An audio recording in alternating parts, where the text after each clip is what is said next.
วกเราอาศัยอยู่ในโลกที่เต็มไปด้วยทิศทางและจุดประสงค์แต่ก็มีหลายคนที่หลงทางและขาดทิศทางและจุดประสงค์ในฐานะที่เราเป็นมนุษย์พวกเราต้องการที่จะรู้ว่าการเป็นอยู่ของพวกเราสำคัญบ่และซอกหาความสำคัญนอกเหนือไปจากกิจวัตรประจำวันและสิ่งที่ท้าทายที่พวกเราเผชิญบางครั้งพวกเราก็สับสนว่าพวกเราเป็นไผและบ่ฮู้ว่าจะซอกหาคำตอบสำหรับคำถามของพวกเราได้จากไสแต่ข่าวดีคือมีแสงสว่างนำทาง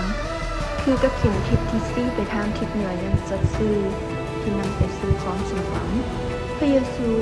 สามารถช่วยทานเจ้าหาทางได้ท่านสามารถมาหาพระเยซูผู้ที่ให้ความชัดเจนและจุดประสงค์แก่ทานดังนั้นเมื่อใดที่ทานสับสนหลงทางและบ่แน่ใจว่าทานควรก้าวไปไสพระเยซูอยู่ที่นั้นเสมอพระเยซูรักเจ้าและเป็นห่วงเจ้า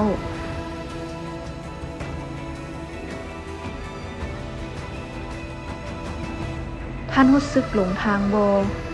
ขอให้พระเยซูส่องทางของท่านไปสู่ความชัดเจน